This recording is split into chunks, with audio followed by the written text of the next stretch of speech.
नमस्ते मेरे प्यारे बच्चों। मेरा नाम है शीतल और आज हम पढ़ेंगे हमारा पाठ 7 जिसका नाम है दान का हिसाब। हाँ जी, जो हमारा पाठ है इसका नाम है दान का हिसाब। आपने कभी दान किया है? दान का मतलब होता है हम जब कोई भी चीज़ किसी को ऐसे फ्री में देते हैं ना, उस चीज़ को हम क्या कहते हैं? उस चीज़ को हम कहते हैं दान करना। ठीक है, दान रोटी का हो सकता है, पैसों का हो सकता है। आपने देखा है चींटी को हम क्या करते हैं? खाना खिलाते हैं। डॉगीज को हम खाना खिलाते हैं, वो भी क्या होता है? एक तरह का दान होता है। आज हम इस पाठ के अंदर पढ़ने वाले हैं दान का हिसाब। चलिए जानते हैं कि क्या है इस पाठ के अंदर। और ये पाठ बहुत ज़्यादा नैतिक वाला है, आपको बहुत कुछ सिखाएगा। ठीक है बच्चों, चलो अच्छे से पढ़ते हैं इस पाठ को। एक था राजा। एक कौन था? राजा था। राजा जी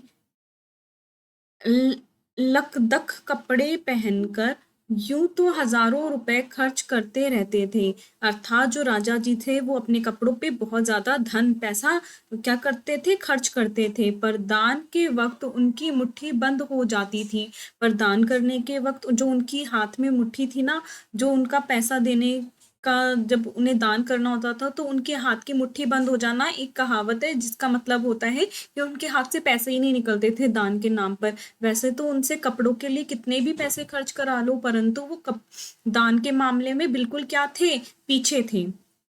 राज्यसभा में एक से एक नामी लोग आते रहते थे। राज्यसभा जहाँ पर राजा बैठते हैं वहां पर नामी लोग आते रहते थे, लेकिन गरीब दुखी विद्वान सज्जन इनमें से कोई भी नहीं आता था। राजा के दरबार में वैसे तो हजारों लोग आते थे, लेकिन गरीब हो, कोई दुखी हो, कोई विद्वान हो, विद्वान का मतलब होता है समझदार, कोई सज्जन अच्छा व्यक्ति, इनमें से कोई भी वहां नहीं आता था। क्योंकि वहां पर इनका बिल्कुल सत्कार नहीं होता था, क्योंकि वहां पर इन लोगों का बिल्कुल भी आदर सत्कार नहीं होता था, इसलिए राजा के महल में ये लोग नहीं आते थे। ठीक है, अब हम आगे करके पढ़ेंगे, लेकिन उससे पहले मैं अपनी फोटो को थोड़ा छोटा कर लेती हूँ ताकि आपका जो ये बुक के अंदर लिखा हुआ है ना, ये कट ना हो। ठीक है बच्चा, चलो आगे पढ़ते हैं। एक बार उस देश में अकाल पड़ा, यानी कि सूखा पड़ा। पूर्वी सीमा के लोग भूखे प्यासे मरने लगे, और जो सीमा के लोग थे ना वो लोग क्या होने लगे? भूख से मरने लगे। राजा के पास खबर आई। राजा के पास ये खबर आती है कि लोग क्या हो रहे हैं? भूख के मारे मर रहे हैं। वह बोले, यह तो भगवान की मार है। तो राजा ने बोला ये तो भगवान की मार है, इसमें कोई हाथ नहीं है, इसमें मेरा कोई हाथ नहीं है। ये तो किसकी वजह से हो रहा है? भगवान की वजह से हो रहा है, इसमें मेरा कोई हाथ नहीं है।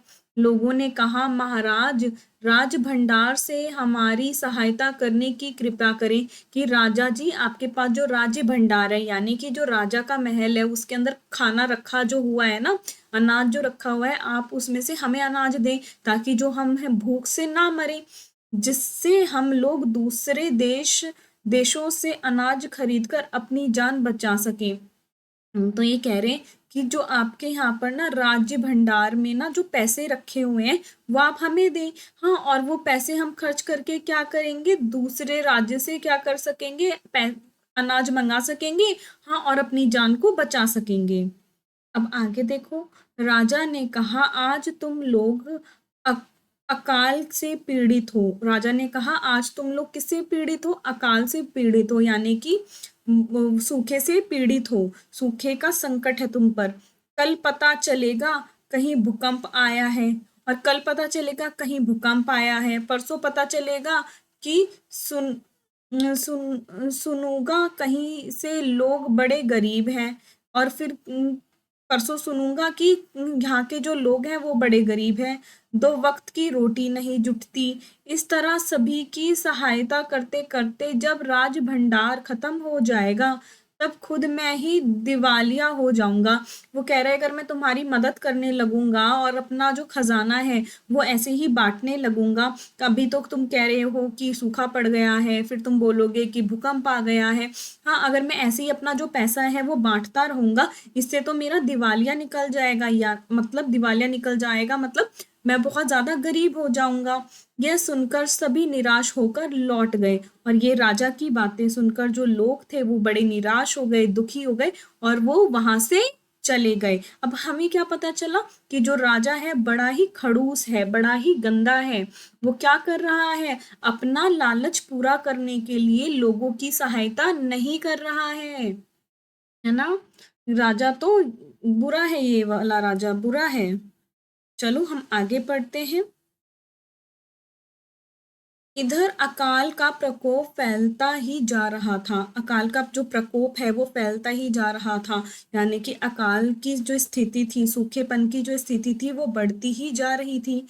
ना जाने रोज कितने ही लोग भूख से मरने लगे, और ना जाने कितने सारे लोग रोज क्या होने लगे, भूख से मर जाने लगे।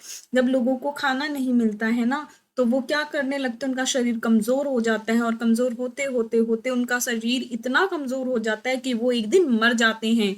ऐसा वहां के बहुत सारे लोग होने लगे, मरने लगे। लोग फिर राजा के पास पहुंचे। जब इतनी ज्यादा दिक्कत हो गई तो लोग क्या करते हैं, फिर से राजा के पास जाते हैं।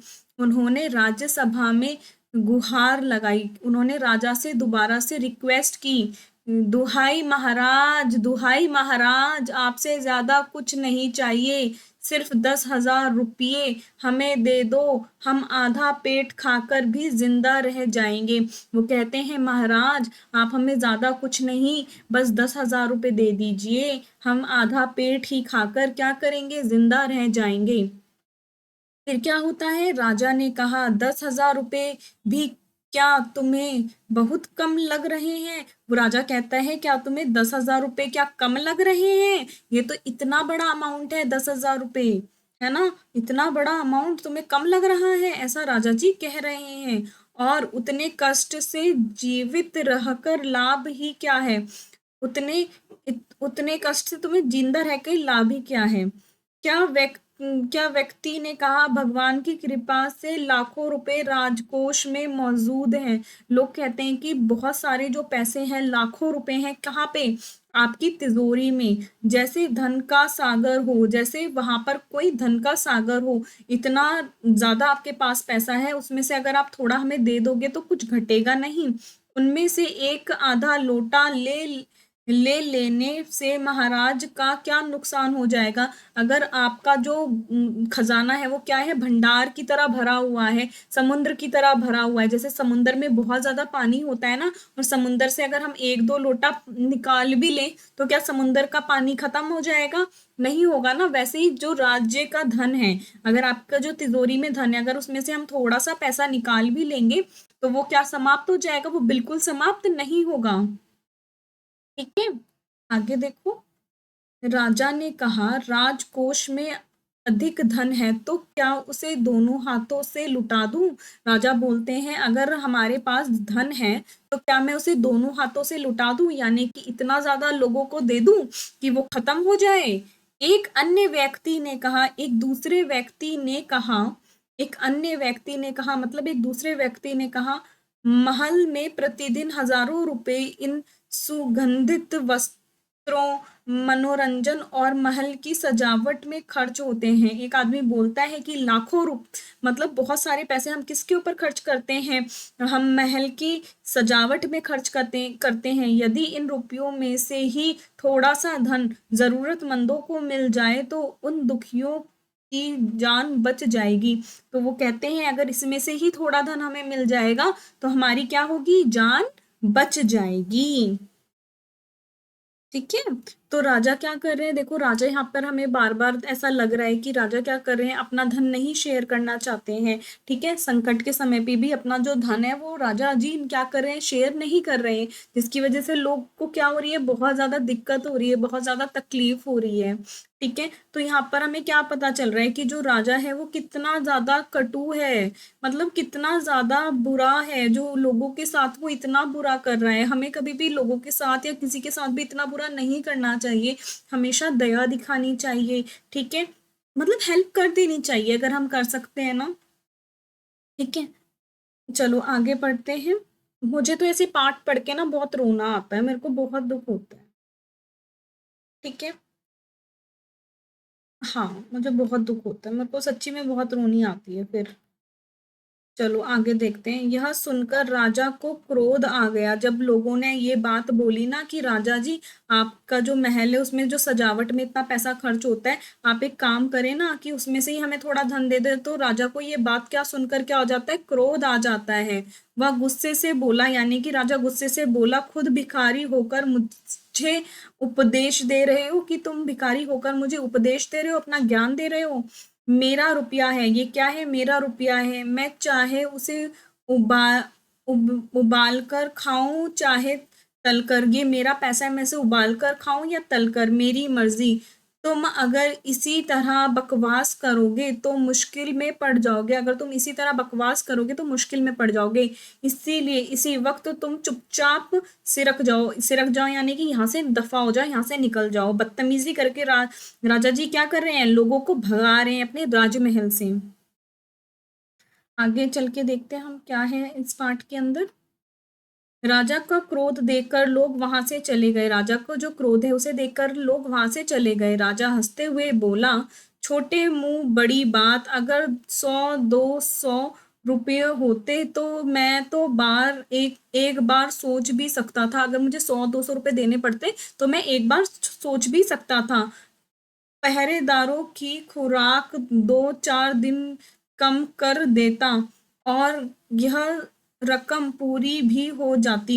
तो मैं क्या करता, जो पहरेदार है ना, जो वहां पर गार्ड का काम करते हैं, तो उनका मैं कुछ कम कर देता, ठीक है, उनकी काट लेता पैसे और इनकी मदद कर देता अगर 100-200 रुपए वाली बात होती। लेकिन ये तो 10,000 रुपए मांग रहे हैं, जो कि मेरे लिए यानी कि राजा के लिए बहुत बड़ी कीमत है, ऐसा राजा जी को लग रहा है। मगर 100-200 से इन लोगों का पेट नहीं भरेगा। एक एकदम 10,000 मांग बैठे ये लोग। कितने रुपए मांग बैठे हैं, 10,000 रुपए मांग बैठे हैं। छोटे लोगों के कारण नाक में दम हो गया है। गरीब लोगों को ये राजा क्या बोल रहा है, छोटे लोग बोल रहा है, और बोल रहा है कि इनकी वजह से इसकी नाक में क्या हो गया है, दम हो गया है, यानी कि इसको बड़ा कष्ट हो रहा है इन लोगों से। राधा कटु राजा। बिल्कुल, मेरे को तो ऐसी कहानी पढ़ के ना थोड़ा गुस्सा आ जाता है। चलो आगे देखते हैं क्या लिखा है पाठ के अंदर। यह सुनकर वहां उपस्थित लोग हु कर रह गए। वहां के जो लोग थे वो हाँ हूँ करके रह गए, कि जब राजा ने ये बात बोली ना कि हाँ ऐसा है, तो लोग हाँ हूँ करके रह गए। मगर मन ही मन उन्होंने भी सोचा राजा ने ये ठीक नहीं किया। बट मन ही मन में उन लोगों ने भी क्या सोचा कि राजा जी ने ये चीज सही नहीं करी है। जरूरतमंदों की सहायता करना तो राजा का कर्तव्य है। ऐसे लोगों की, जरूरतमंदों की सहायता करना राजा का कर्तव्य है, राजा का धर्म है। 2 दिन बाद ना जाने कहां से एक बूढ़ा सन्यासी राज्यसभा में आया। एक बूढ़ा सन्यासी क्या करता है, राज्यसभा में आता है। उसने राजा को आशीर्वाद देते हुए कहा, दाता कर्ण महाराज, बड़ी दूर से आपकी प्रसिद्धि सुनकर आया हूँ। आपकी प्रसिद्धि यानी कि आपकी तारीफ सुनकर बहुत दूर से आया हूँ। सन्यासी की इच्छा भी पूरी कर दो। तो वो कहते हैं सन्यासी की जो इच्छा है वो आप पूरी कर दो। अपनी प्रशंसा सुनकर यानी कि अपनी तारीफ सुनकर राजा बोला, जरा पता तो चले तुम्हें क्या चाहिए। तो वो कहता है जरा बताइए तो आपको क्या चाहिए। यदि थोड़ा कम मांगो तो शायद मिल भी जाए। वो राजा पहले ही कह देता है यदि थोड़ा कम मांगो यानी कि कुछ कम मांगोगे तो शायद आपको मिल भी जाएगा। सन्यासी सन्यासी ने कहा, मैं तो सन्यासी हूँ, मैं क्या हूँ, सन्यासी हूँ। मैं अधिक धन का क्या करूंगा, मैं ज्यादा धन का क्या करूंगा। मैं राजकोष से 20 दिन तक बहुत मामूली भिक्षा प्रतिदिन लेना चाहता हूँ। मैं क्या करना चाहता हूँ, राजकोष से कि प्रतिदिन क्या लेना चाहता हूँ, 20 दिन तक थोड़ा सा धन लेना चाहता हूँ। मेरा भिक्षा लेने का नियम इस प्रकार है, मैं पहले दिन जो लेता हूँ दूसरे दिन उसका दुगुना, फिर तीसरे दिन उसका दुगुना, चौथे दिन तीसरे दिन का दुगुना, इसी तरह से प्रतिदिन दुगना लेता जाता हूँ। भिक्षा लेने का मेरा यही तरीका है।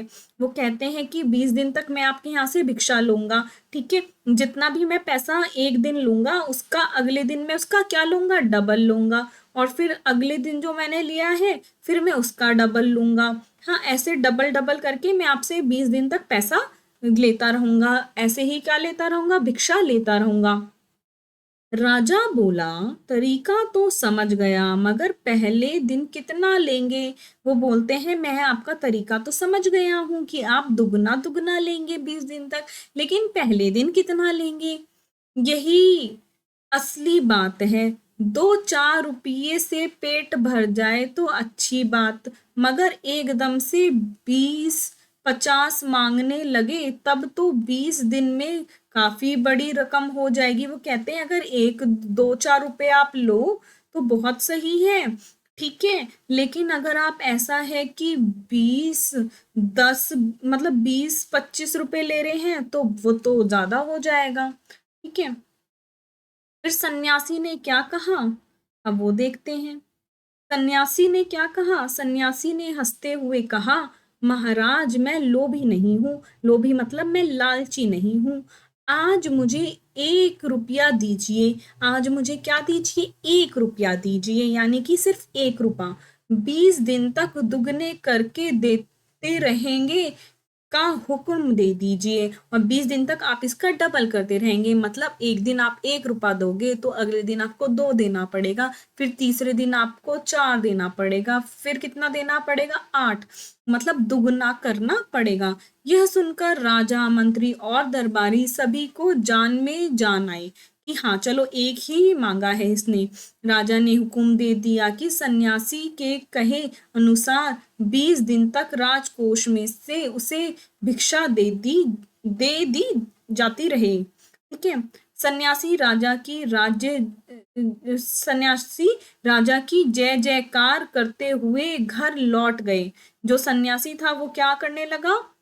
राजा की जय जयकार करके घर लौट गए, ठीक है। राजा ने आदेश के अनुसार राज्य भंडार प्रतिदिन हिसाब करके सन्यासी को भिक्षा देने लगा। इस तरह 2 दिन बीत गए, 10 दिन बीते, 2 सप्ताह तक भिक्षा देने के बाद भंडारी से हिसाब करके देखा कि दान में काफी धन निकला जा रहा है। यह देखकर उन्हें उलझन महसूस होने लगी। जब उन्होंने देखा कि क्या जो हम दान कर रहे हैं उसमें काफी पैसा जा रहा है, तो ना उनको बड़ी तकलीफ सी होने लगी। किसको? राजा को। महाराज तो कभी किसी को इतना दान नहीं देते थे। जो वहां के लोग थे ना, जो काम करते थे, उनको ऐसा लगा कि महाराज तो कभी किसी को इतना धन नहीं देते थे।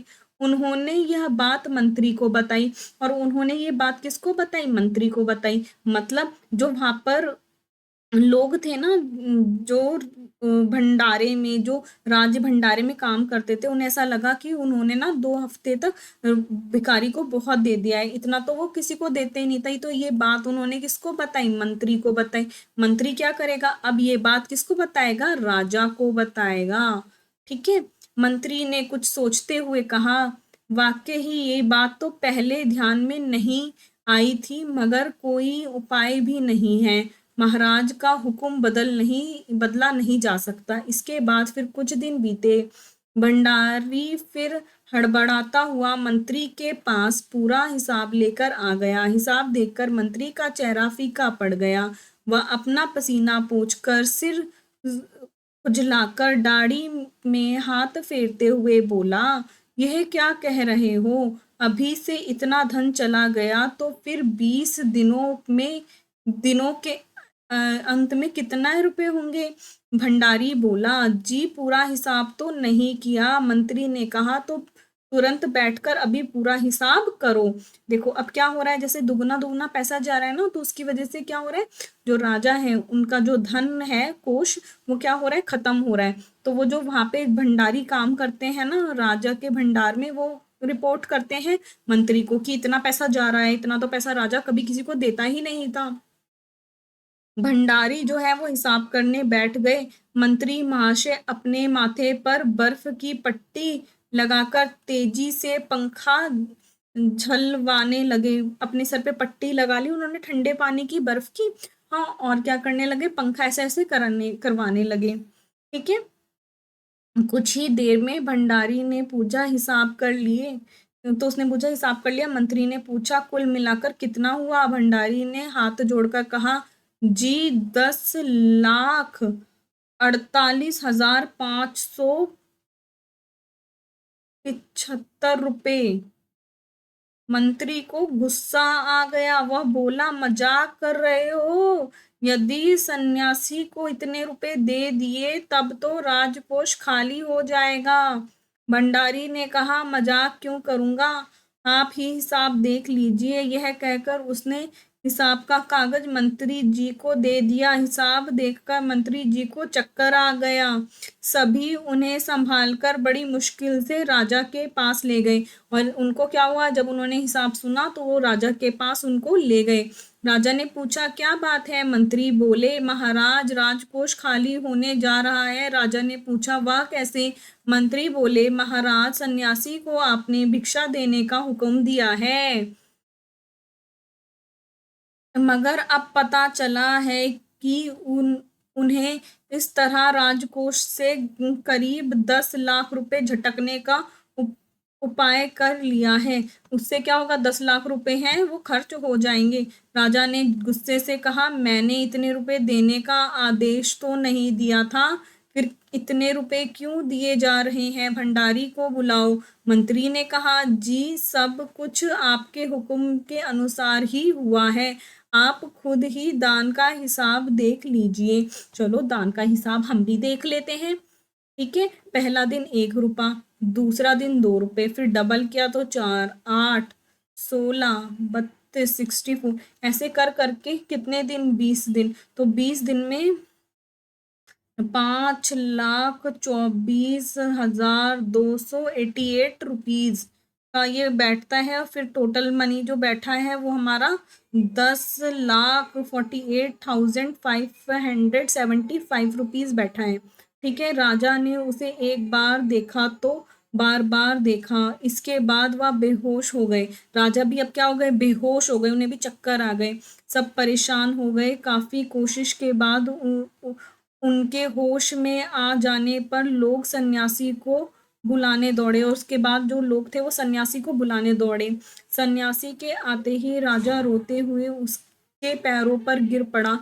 राजा क्या करा, उसके पैरों पर गिर पड़ा, बोला दुहाई है सन्यासी महाराज, मुझे इस तरह जान माल से मत मारिए, कि आप मुझे इतना कष्ट मत दीजिए, मुझे इतना मत पीड़ित कीजिए। जैसे भी हो एक समझौता करके मुझे वचन से मुक्त कर दीजिए। मुझे इस वचन से मुक्त कर दो, मेरे को माफ कर दो। मेरे को वचन जो मैंने आपको दिया था ना 20 दिन की भिक्षा का डबल डबल, उससे मुझे छुटकारा दे दो। अगर आपको 20 दिन तक भिक्षा दी तो राजकोष खाली हो जाएगा। अगर मैंने आपको 20 दिन तक भिक्षा दी तो राजकोष जो है वो खाली हो जाएगा। फिर राजकाज कैसे चलेगा? फिर राजा का जो काज है यानी कि कामकाज वो कैसे चलेगा? सन्यासी ने घबरा गंभीर होकर कहा इस राज्य में लोग अकाल से मर रहे हैं। इस राज्य में लोग क्या कर रहे हैं? अकाल से, भूखे से मर रहे हैं। मुझे उनके लिए केवल 50,000 रुपए चाहिए। उनके लिए कितने रुपए चाहिए? 50,000 रुपए चाहिए। वह रुपया मिलते ही मैं समझूंगा मुझे मेरी पूरी भिक्षा मिल गई है। बस मुझे कुछ और नहीं चाहिए। राजा ने कहा परंतु उस दिन एक आदमी ने मुझसे कहा था कि लोगों के लिए 10,000 रुपए ही बहुत होंगे। सन्यासी ने कहा मगर आज मैं कहता हूँ कि 50,000 से एक पैसा कम नहीं लूंगा। राजा गिड़गिड़ाता, मंत्री गिड़गिड़ाए, सभी गिड़गिड़ाए, मगर सन्यासी अपने वचन पर डटा रहा। आखिरकार लाचार होकर राजकोष से 50,000 रुपए सन्यासी को देने के बाद ही राजा की जान बची। अब राजा ने क्या किया, जब उसको 50,000 रुपए दिए तभी उसकी जान बची। पूरे देश में खबर फैल गई कि आज अकाल के कारण राजकोष से 50,000 रुपए रा, राहत में दिए गए हैं। कि 50,000 रुपए किस में दिए गए हैं? अकाल की राहत में दिए गए हैं। सभी ने कहा हमारे महाराज कर्ण जैसे ही दानी है। और सभी ने फिर राजा की जय जयकार करी और बोला कि जो हमारे राजा हैं जैसे कर्ण दयावान था, करुणा निधि थे, ठीक है, और वो क्या करते थे? दान करते थे। हमारे राजा भी कर्ण की तरह हैं, दानी। ठीक है, ये कहानी किसने लिखी है? सुकुमार राय ने लिखी है। इसी के साथ हमारा जो पाठ है वो समाप्त होता है। हाँ, हम इस पाठ से ये सीखते हैं कि हमें हमेशा ज़रूरतमंदों की मदद करनी चाहिए, कभी भी लोगों का तिरस्कार नहीं करना चाहिए, ठीक है? हमें लोगों की जितनी हो सके उतनी मदद करनी चाहिए। आप भी अगर आपकी क्लास में कोई बच्चा है वो रबड़ इरेज़र नहीं लेके आता है तो आपको भी उसकी हेल्प कर देनी चाहिए, ठीक है? चलो इसी के साथ हमारा जो पाठ है वो समाप्त होता है। अगली क्लास में हम इसके प्रश्न उत्तर करेंगे। बाय-बाय मेरे प्यारे बच्चों, बाय-बाय।